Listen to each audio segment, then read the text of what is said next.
Baik, bismillahirrahmanirrahim. Assalamualaikum warahmatullahi wabarakatuh. Perkenalkan, nama saya Safta Rangga Darmawan dengan NIM 93220032 dengan prodi TPIP 3. Di sini saya akan menjawab ya soal UAS, ujian akhir semester untuk mata kuliah agama Islam. Oke, langsung saja. Yang pertama, apa nilai Islam yang menurut Anda paling relevan dengan kehidupan Anda saat ini ya? Yang nilai Islam secara apa yang paling relevan dengan kehidupan saat ini tuh yang pertama tentang kejujuran ya. Nilai kejujuran tauhid adalah salah satu nilai Islam yang sangat relevan dengan kehidupan saat ini. Kenapa? Karena kejujuran mencakup berkata jujur, bertindak dengan integritas, dan menjalankan amanah secara benar. Nah, dalam dunia yang informasi cepat menyebar, kejujuran menjadi fondasi untuk membangun hubungan yang sehat, kepercayaan, serta menghindari konflik dan keraguan. Oke, selanjutnya yang nomor 2, bagaimana Anda menilai akhlak Anda saat ini dan aspek apa yang harus perlu ditingkatkan?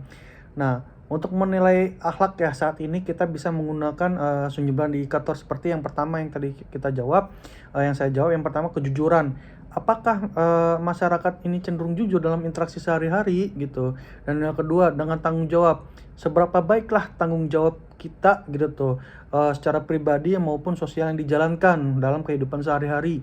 Dan yang ketiga empati. Seberapa besar kita kepedulian terhadap sesama manusia gitu tuh, sesama makhluk hidup gitu tuh. Kita harus besar berapa empati kita terhadap sesama makhluk hidup gitu. Terus yang terakhir ada berkomunikasi. Apakah kita mempunyai sopan santun dan etika dalam berkomunikasi yang baik secara langsung maupun secara tidak langsung.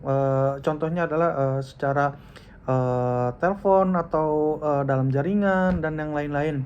Terus dan aspek yang perlu kita tingkatkan seringkali adalah tentang empati ini atau kesadaran sosial. Di era digital saat ini kita harus lebih sadar bagaimana tindakan kita mempengaruhi orang lain, baik secara langsung maupun tidak langsung. Oke, selanjutnya yang ketiga. Apakah ada situasi di mana Anda merasa berhasil menerapkan akhlak Islam? Nah, tentunya ada banyak situasi di mana penerapan akhlak Islam menunjukkan hasil yang positif. Sebagai contoh, ketika seseorang berusaha untuk berbuat jujur dalam pekerjaannya, meskipun godaan untuk berlaku curang itu ada. Nah, akhirnya mendapat kepercayaan lebih besar dari atasan dan rekan kerjanya. Nah, ini bisa menyebabkan karir lebih yang stabil dan berkembang positif dalam lingkungan kerja. Nah, salah satu contoh lainnya dengan menunjukkan empati dan membantu sesama. Misalnya, membantu tetangga yang sedang kesulitan tanpa mengharapkan imbalan apapun. Nah, seringkali membangun hubungan sosial yang lebih kuat dan suportif. Nah, terus selanjutnya soal yang keempat. Apakah ada pengalaman hidup yang membuat Anda merasa lebih dekat dengan Allah gitu? Yang merasa lebih dekat dengan Allah pasti ada, insya Allah. Pengalaman mendekatkan diri dengan Allah Subhanahu wa Ta'ala bisa datang dari berbagai momen dalam kehidupan. Salah satu contohnya adalah ketika seseorang mengalami perjalanan spiritual seperti ibadah haji atau umroh. Selama melakukan ibadah tersebut, pasti banyak yang merasakan ketenangan batin, peningkatan ketakwaan, dan kesadaran diri yang lebih tinggi. Momen berdiri depan Ka'bah pun berdoa dengan penuh harapan bisa sangat menggetarkan dan syarat makna, memperdalam rasa cinta dan keyakinan kepada Allah Subhanahu wa Ta'ala. Oke, contoh lainnya adalah saat menjalani ujian hidup yang sangat berat, seperti kehilangan seseorang yang dicintai atau menghadapi penyakit serius. Kala kita berusaha tegar dan pasrah terhadap takdir Allah, mengingatnya di setiap tarikan napas dan langkah, perasaan dekat dengannya menjadi lebih kuat. Nah, selanjutnya soal yang kelima, apa doa yang paling sering Anda panjatkan dan mengapa doa itu begitu penting bagi Anda? Ada salah satu doa yang sangat penting bagi saya itu tentang pentingnya doa selamat kebaikan dunia dan akhirat. Yang berbunyi Robbana atina fid dunya hasanah wa fil akhirati hasanah wa qina adzabannar. Nah, doa untuk keselamatan serta kebaikan dunia dan akhirat ini adalah bentuk permohonan kepada Allah Subhanahu wa Ta'ala yang mencakup kehidupan yang sejati. Nah, kenapa alasannya ini sangat saya sukai gitu tuh, yang sangat saya begitu penting. Yang pertama itu tentang keselamatan dunia, memohon perlindungan kepada Allah Subhanahu wa Ta'ala dan bimbingan agar terhindar dari mara bahaya yang dalam keadaan situasi yang sulit. itu membantu kita hidup dengan lebih tenang dan aman. Terus ada kesuksesan duniawi juga. Doa ini merangkum harapan untuk mencapai keberhasilan dalam kehidupan sehari-hari. Contohnya seperti kesehatan, kebahagiaan, rezeki yang halal, dan hubungan harmonis dengan orang lain. Terus ada juga kebaikan di akhirat. Kesadaran bahwa kehidupan di dunia hanyalah bersifat sementara dan berdoa agar mendapatkan kebaikan yang abadi di akhirat seperti masuk surga dan memperoleh ampunan dari Allah Subhanahu wa taala. Terus ada juga dengan penguatan iman. Dengan berdoa ini kita memperkuat hubungan spiritual kita dengan Allah dan mengingat bahwa semua yang kita miliki datang darinya. Terus juga ada yang paling terakhir adalah ketenangan batin. Doa ini juga doa keselamatan, kehidupan di dunia dan di akhir juga menjadi sarana untuk menenangkan hati dan pikiran kita, terutama ketika menghadapi tantangan hidup. Mempercayakan segala urusan kepada Allah membawa rasa damai. Dan insya Allah doa ini menggarisbawahi keseimbangan antara usaha di dunia dan persiapan untuk di akhirat kelak untuk menjadikan kita lebih bijak dalam menjalani kehidupan. Terus soal selanjutnya dulu, dalam situasi apa Anda merasa paling bersyukur kepada Allah dan bagaimana Anda mengekspresikan rasa syukur itu gitu. Mengekspresikan rasa syukur kepada Allah Subhanahu wa taala bisa melalui berbagai cara ya, baik dalam bentuk ibadah maupun tindakan sehari-hari kita. Nah, caranya yang pertama itu adalah dengan sholat dan berdoa. Nah, menunaikan sholat dengan khusyuk dan mengucapkan doa rasa syukur kepada Allah itu setiap hari adalah salah satu cara utama mengekspresikan rasa syukur kita kepada Allah Subhanahu wa taala. Terus selanjutnya adalah zikir. Mengingat Allah Subhanahu wa taala melalui zikir dan mengucapkan kalimat-kalimat thayyibah seperti alhamdulillah, subhanallah, Allahu Akbar, menandakan rasa terima kasih atas segala nikmat yang diberikan oleh Allah Subhanahu wa taala. Terus selanjutnya adalah sedekah dan amal. Bersedekah kepada yang membutuhkan dan melakukan amal kebaikan sebagai bentuk syukur yang nyata. Dengan berbagi, kita menyadari bahwa nikmat yang kita terima bisa dirasakan oleh orang lain. Terus yang selanjutnya adalah memanfaatkan nikmat tersebut dengan baik. Nah, menggunakan nikmat yang telah diberikan dengan cara yang sebaik-baiknya seperti kesehatan untuk beribadah, rezeki untuk membantu sesama, dan ilmu yang mengajarkan yang baik gitu tuh. Terus selanjutnya ada ibadah tambahan. Maksud ibadah tambahan ini melakukan ibadah tambahan seperti puasa sunnah, sholat tahajud, dan sholat duha dengan bentuk rasa syukur atas nikmat Allah Subhanahu wa taala. Nah, selanjutnya ada sikap rendah hati dan tawadhu. Nah, menunjukkan sikap rendah hati dan tidak sombong atas segala keberhasilan yang telah dicapai, serta selalu menghubungkan semua kebaikan dengan rahmat Allah Subhanahu wa taala.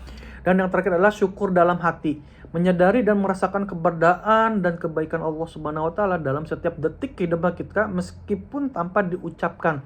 Nah, mengekspresikan rasa syukur dengan tindakan nyata baik melalui ibadah maupun kebaikan sehari-hari membuat kita lebih dekat dengan Allah Subhanahu wa taala dan merasakan keberkatan dalam hidup yang kita jalani. Terus selanjutnya adalah bagaimana Anda menghadapi kekecewaan atau kegagalan dalam hidup sesuai dengan ajaran Islam. Nah, bagaimana ya caranya menghadapi kekecewaan atau kegagalan dalam hidup bisa menjadi ujian yang berat. Namun, di Islam memberikan berbagai petunjuk untuk menemukan kekuatan dan ketenangan dalam situasi tersebut.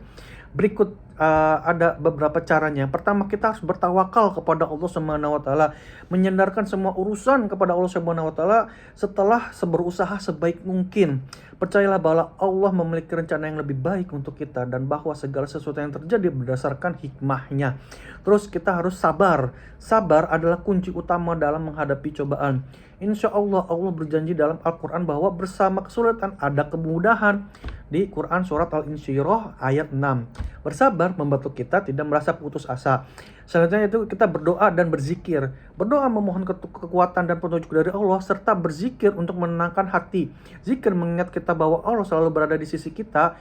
Dan yang selanjutnya adalah bermuhasabah atau taubah, melakukan introspeksi diri untuk memahami apa yang bisa dipelajari dari kegagalan dan memohon ampun kepada Allah jika ada khilaf dan dosa. Ini membantu kita memperbaiki diri kita dan bangkit lebih kuat. Terus selanjutnya ada berikhtiar dan usaha. Terus berusaha dan pantang menyerah. Kegagalan adalah bagian dari proses pembelajaran dalam Islam. Kita diajarkan untuk yakin bahwa setiap usaha yang baik akan diberkahi.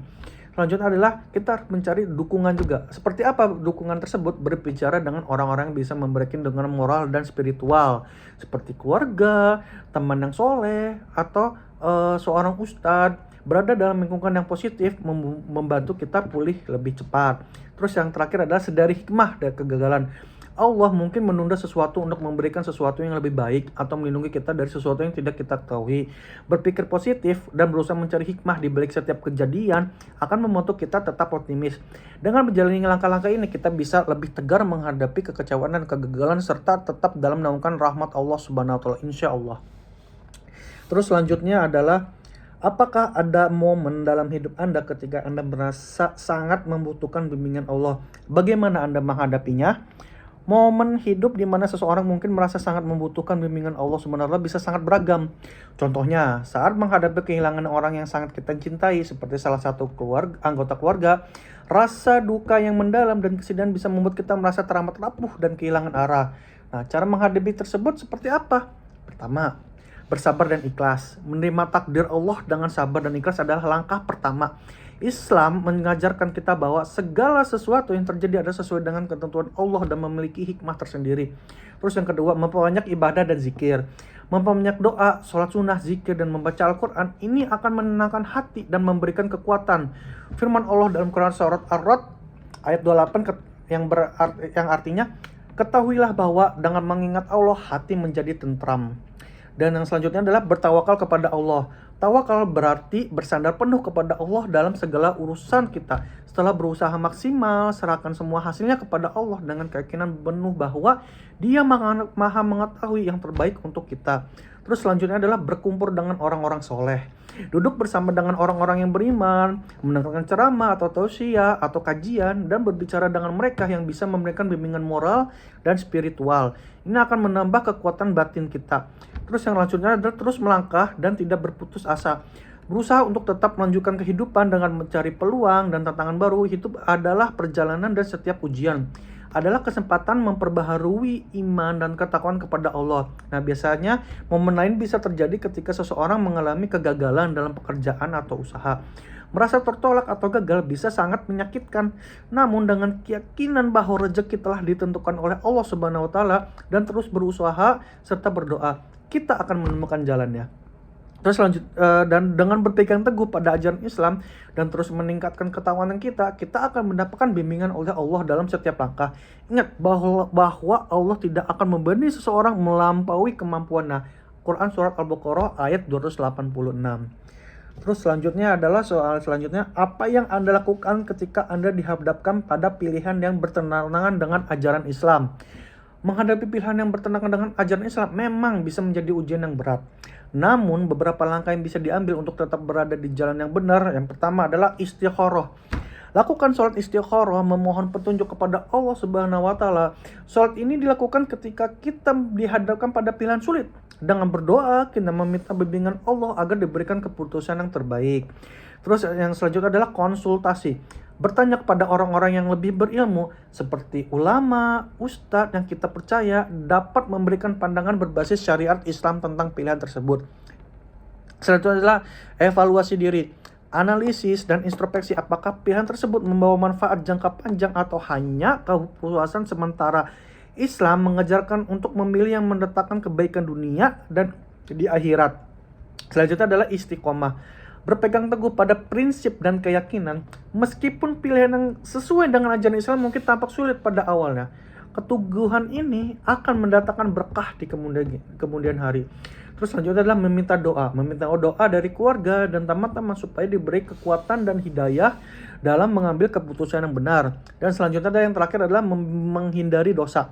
Bila pilihan tersebut jelas bertentangan dengan ajaran Islam dan bisa mengarah kepada dosa, sebaiknya dijauhi. Allah Subhanahu wa taala selalu memberi jalan keluar bagi hambanya yang tetap di jalannya. Dengan melakukan langkah-langkah tersebut, semoga kita selalu diberi kekuatan untuk memilih yang benar dan terhindar dari yang menyesatkan. Ingat bahwa Allah selalu bersama mereka yang bertakwa dan memohon pertolongan kepadanya. Selanjutnya adalah soal yang terakhir. Bagaimana Anda memotivasi diri sendiri untuk tetap konsisten dalam menjalankan ibadah, terutama di saat yang sulit? Nah ini nih, tetap konsisten dalam menjalankan ibadah terutama di saat yang sulit ini pasti menjadi tantangan. Namun ada beberapa cara memotivasi diri agar tetap istiqomah. Yang pertama, niat yang lurus. Ingatkan diri sendiri bahwa ibadah adalah bentuk ketaatan kepada Allah Subhanahu wa taala dan merupakan jalan menuju keberkatan dan kebahagiaan hakiki. Nah, terus yang kedua adalah atur waktu. Kita harus bisa mengatur waktu kita, termasuk melakukan ibadah, sholat, membaca Al-Quran, dan berzikir. Disiplin dengan waktu ini membantu kita menjadikannya kebiasaan yang tak terpisahkan. Dampak positif dari ibadah kita, renungkan manfaat ibadah bagi dirimu. Baik secara spiritual maupun mental kita, ibadah memberikan ketenangan batin, kejelasan pikiran, dan hubungan yang lebih dekat dengan Allah Subhanahu wa taala. Terus kita harus mempunyai lingkungan yang mendukung seperti teman-teman kita yang soleh, keluarga kita yang sama-sama menjaga ibadahnya dan membuat kita termotivasi. Terus selanjutnya adalah penuh hati dengan ilmu. Banyak membaca dan mendengar ceramah atau kajian Islami itu salah satu menambah ilmu tentang keutamaan ibadah dan meningkatkan semangat dari keyakinan. Terus berdoa, selalu memohon kepada Allah agar diberikan ketetapan hati, kekuatan untuk tetap istiqomah dalam beribadah. Doa adalah salah satu alat terkuat yang kita miliki. Mengambil ibroh dari orang lain, melihat contoh dari para ulama dan orang-orang soleh yang istiqomah dalam ibadah meskipun menghadapi berbagai kesulitan. Kisah-kisah bisa menjadikan sumber inspirasi, termasuk kisah para nabi, kisah para sahabat, dan kisah-kisah para khalifah yang ada di dunia ini. Terus selanjutnya adalah evaluasi dan muhasabah. Lakukan evaluasi diri secara berkala. Ketika merasa ada kekurangan, perbaiki dan tingkatkan. Muhasabah atau introspeksi diri akan membantu kita tetap berjalan di jalan yang benar. Dengan menerapkan langkah-langkah ini, semoga kita bisa tetap termotivasi dan konsisten dalam menjalankan ibadah ini meskipun di tengah kesulitan. Sekian itu aja yang bisa saya sampaikan. Mohon maaf. Terima kasih. Wabillahi taufiq wal hidayah. Wassalamualaikum warahmatullahi wabarakatuh.